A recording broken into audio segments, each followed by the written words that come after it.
Was there ever any criticism of the things that you did in the White House in these years? Never, no, the most incredible interest. And then the tours would start going. And every night he'd come home saying, we had more people today. This would be after you'd found the Monroe Pier table or something. This house will always grow and should. It just seemed to me such a shame when we came here to find hardly anything of the past in the house, hardly anything before 1902. I know when we went to Columbia, the presidential palace there has all the history of that country in it, where Simon Bolivar was. Every piece of furniture in it has some link with the past. I thought the White House should be like that. This is wallpaper that was printed in France about 1834. It's all scenes of America. Niagara Falls, New York Harbor, Indians, West Point. I think the colors are marvelous. Mrs. Eisenhower brought all this superb furniture into this room. We added the wallpaper. This is where all the state dinners and lunches are given. Can seat 102 people, though the table now is not set up for that many. They used to use Monroe's knives and forks, but so many of them have been lost, so they've been copied. And the china is the Eisenhower gold china. You see, so many of the beautiful old services the presidents had were destroyed and broken, so now the Truman and the Eisenhower china is all that there's enough left of to use. And then this tablecloth is new. It's a gift to the White House from the firm of Porto, and it's all embroidered in gold to match the centerpiece and the knives and forks. Well, that's the picture that my committee to get pictures for the White House found for here. It's wonderful. It has such historic interest. Civil War Maneuvers by Wordsworth Thompson. It depicts the action at Edwards Ferry in Balls Bluff, Virginia, in October 1861. I feel so strongly that the White House should have as fine a collection of American pictures as possible. It's so important, the setting in which the presidency's presented to the world, to foreign visitors, and American people should be proud of it. We had such a great civilization that so many foreigners don't realize it. This little table, for instance, it's by Lanouillet, a French cabinet maker who came to America. Not many people know of him. He was just as good as Duncan Fife or as great French cabinet makers. All the things we did so well, pictures, furniture, I think that this house should be the place where you can see them the best. In Lincoln's time, the stairway to his office was always crowded with friends, job seekers, cronies. They climbed the stairs and came down the stairs, having had their moment with the president. Here is what the White House did to President Lincoln. Here is how he changed. 1861, 1863, 1864, 1865, 1861. The strong man with the arched eyebrow. 1865, 1 week before his assassination.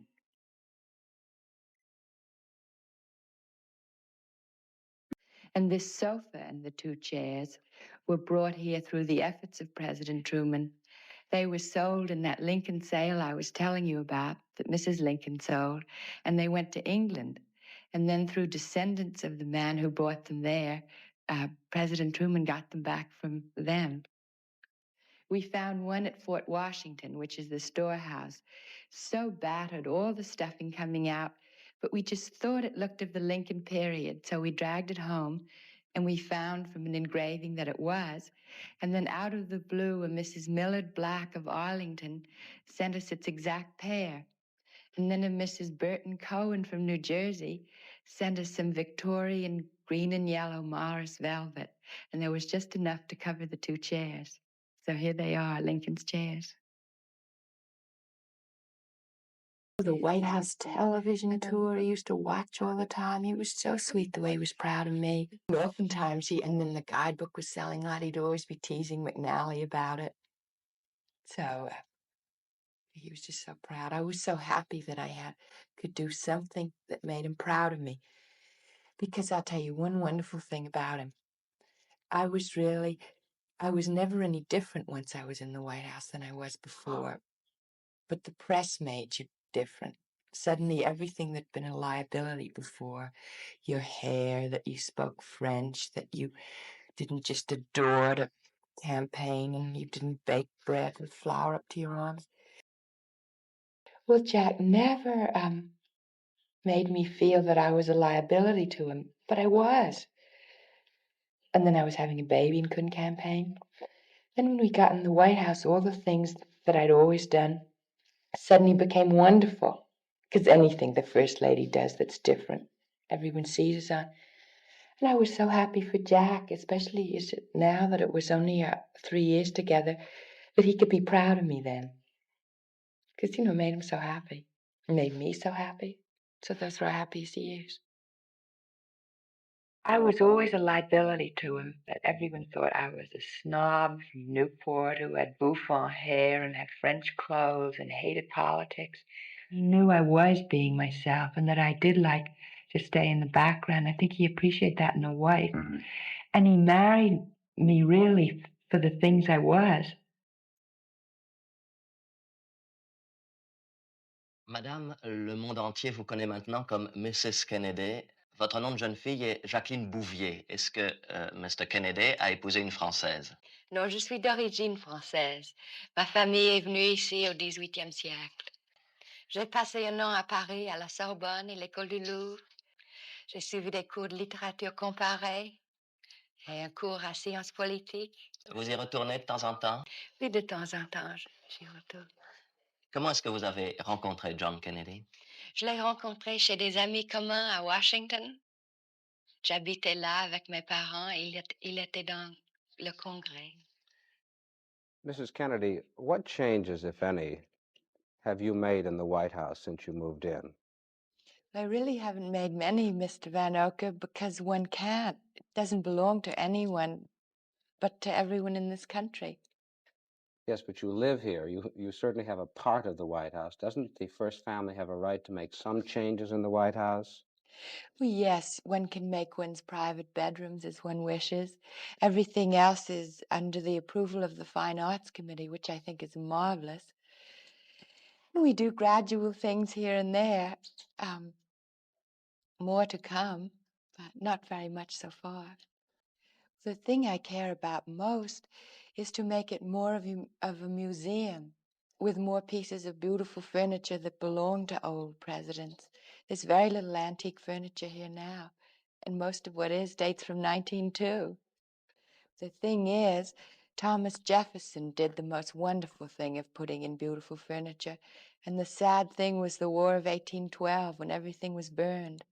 Then they had to start piecemeal since then. And every president who came could sell what he didn't like, what was there. And they used to have auctions in Lafayette Square. And then every president could change the decor if he wanted.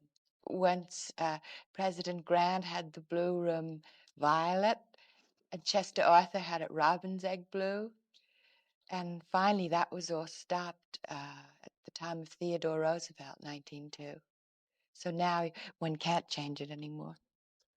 The first thing I'd like to do is have a catalog made for the White House with a description and a history and every piece and every room and who gave it so that they can learn history. And to get a catalog, one must get a curator. We're working on that now. And he will be the historian of the White House. No one will give us beautiful pieces of furniture unless they know they're going to be cared for and treated as a museum. Do you have to ask for an appropriation to get a curator? No, we don't. I was thinking if you did, you could probably do better at Congress than your husband. No, the Smithsonian. We're so lucky in Washington to have all these wonderful museums who want to help. All you have to do is ask them, and they're going to make one available to us. You've appointed a commission, haven't you, Mrs. Kennedy, to try and find furniture from the White House? Are they doing very much in this direction? Is it an easy task? No, it's very hard, and we mustn't make a misstep. We haven't really started yet. We want so much to do it right. I'm so happy that the chairman of my commission is Mr. DuPont. For anyone who's seen Winter Tour will know that we're serious and what we hope to do. We don't really want to restrict it to any special period because this house can't be a rigid museum. It's part of everyone who's lived in it is a part of it. So we just want to get the best things from all those times.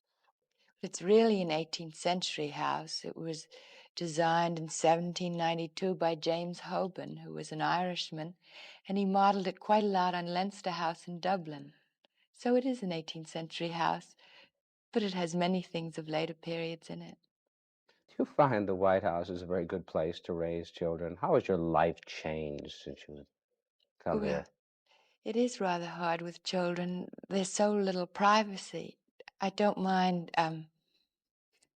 for myself, but I think it's very hard with them. For instance, I wanted to take my daughter to the circus last week, and I decided I just shouldn't because I would ruin it for her. I worked so hard to make her little ballet school a private thing that we could do together. And there were all the photographers waiting when we got there. So it's a little hard.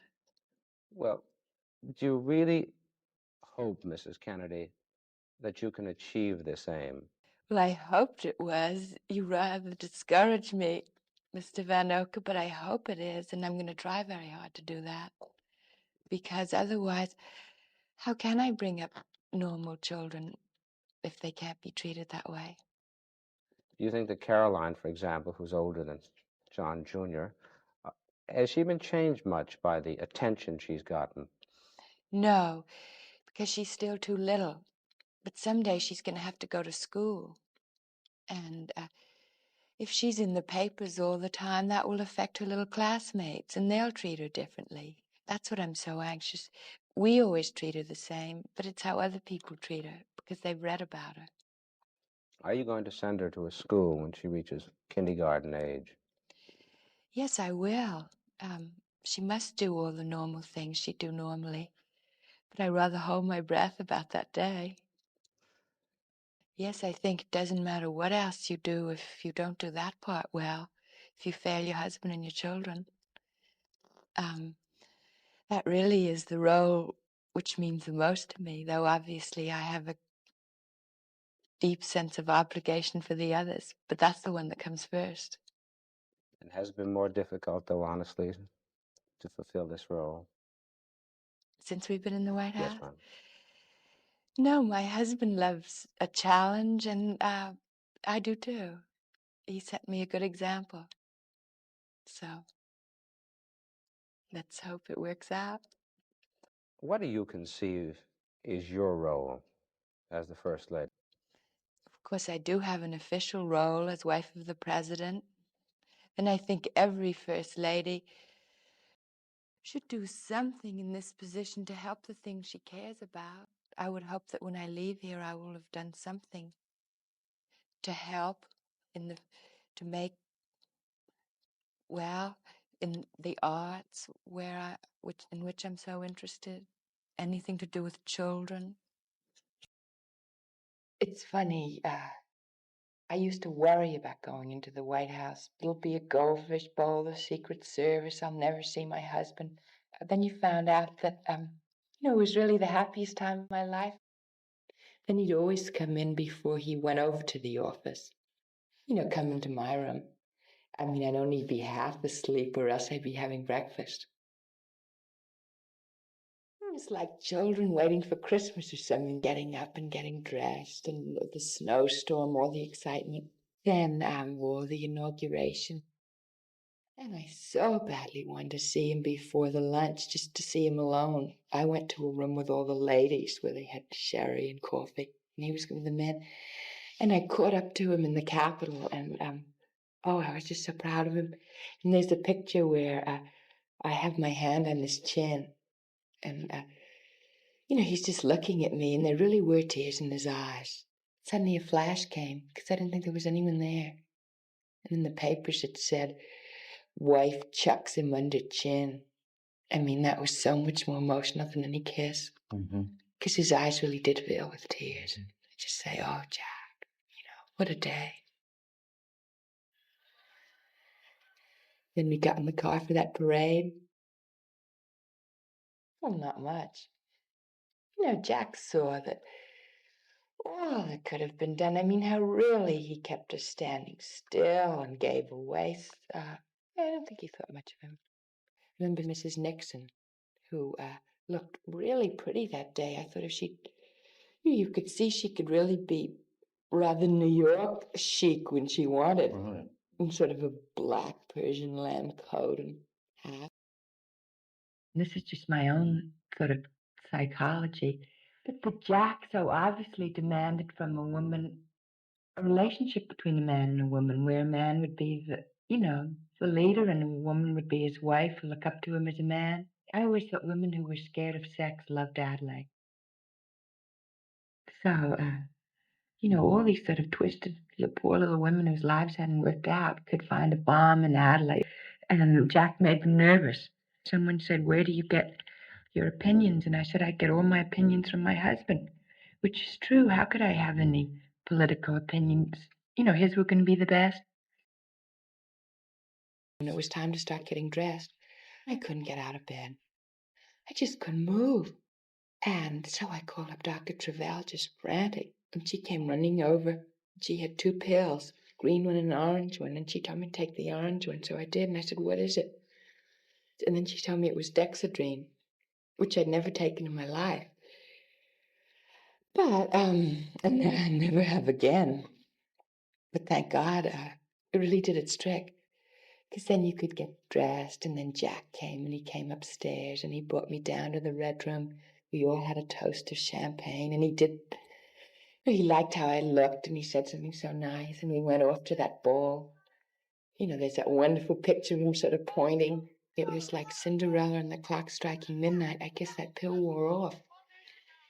Because I just couldn't get out of the car. And so Jack said, you go home now. And he sent me home with that aide. Sometimes I thought later, I wish I'd been able to sort of share all that night with him. But he had such a wonderful time that he must have gotten home about 3 or 4, but he came in and woke me up. And I slept in the Queen's room. He slept in the Lincoln room then. So that was his first night in Lincoln's bed. Mm-hmm. And he was just so happy. Then the next morning when he woke up very early, well, I was awake too. And so I went in that room, and it's the sunniest room. We both sat in that bed. I mean, you did again feel like 2 children. Think of yourself sitting in Lincoln's bed. I don't know. And he went off with that wonderful springing step to his office, and then again. It was at the end of the day, and he said, oh, my God. He said, I've had that, on me all day. And he'd just been swimming at the pool and sort of changed into his happy evening mood. Mm. And he said, don't remind me of that all over again. And I just felt so criminal. And I decided everyone should be trying to help Jack in whatever way they could. And that was the way I could do it the best. By making it always a climate of affection and comfort and détente when he came home. Mm-hmm. The children in good moods. It was in the morning, and he came back over to the White House, to his bedroom, and he started to cry. Just with me. Just for one, and just put his head in his hands and sort of wept. And it was so sad, because all his first 100 days and all his dreams, and then this awful thing to happen. And he cared so much. He didn't care about his 100 days, but all those poor men who you'd send off with all their hopes high and promises that we'd back them, and there they were, shot down like dogs who are going to die in jail. And then Bobby came to see me and said, please stay very close to Jack. There they were sitting with Jack, nothing bitter, just looking on him as their hero. That was one of the most moving things I've ever seen. So strange these things have come back. I always thought with Jack that anything he could make, once he was in control, anything, all the best things would happen. In this childish way, I thought I won't have to be afraid when I go to sleep at night or wake up. It's so strange these things that come back. And you just sort of gotten there, and I was lying in the sun, and it was so nice to be there, and this call came through from Jack. And he said, I'm coming back to Washington this afternoon. Why don't you come back there?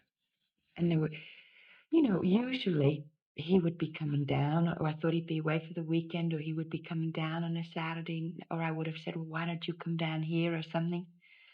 But there was just something funny in his voice, and he never asked me to do, he knew that those weekends and away from the tension of the White House were so good for me, and, he'd encourage you to do it, and it was just so unlike him, having known you'd just gotten down there with two rather whiny children who you'd have to wake up from their naps and get back.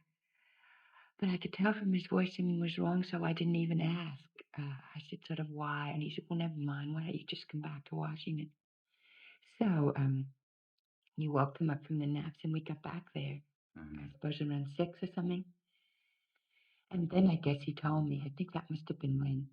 But I just knew whenever he asked, or I thought whenever you're married to someone and they ask something, that's the whole point of being married. You just have a sense of trouble in their voice and mustn't ask why. And so we came right back. And then those days were, well, I forget how many there were they 11, 10, something? But from then on, it seemed there was no waking or sleeping. And I just don't know which day was which.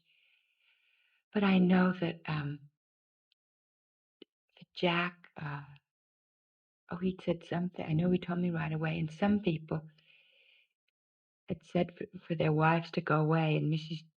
Phyllis Dillon told me later that Douglas had taken her for a walk and told her what was happening and suggested she go to Hope Sound or somewhere. I don't know if she did or not. And I remember saying, well, I knew if anything happened, we'd all be evacuated to Camp David or something. And I don't know if he said anything about that to me. I don't think but I said, please don't send me away to Camp David. Me and the children, please don't send me anywhere. If anything happens, we're all going to stay right here with you. And, and I said, even if there's not room in the bomb shelter in the White House, which I'd seen, I said, please, then I just want to be on the lawn when it happens. But I just want to be with you, and I want to die with you, and the children do too, and live without you. So he said he wouldn't send me away. He didn't really want to send me away either.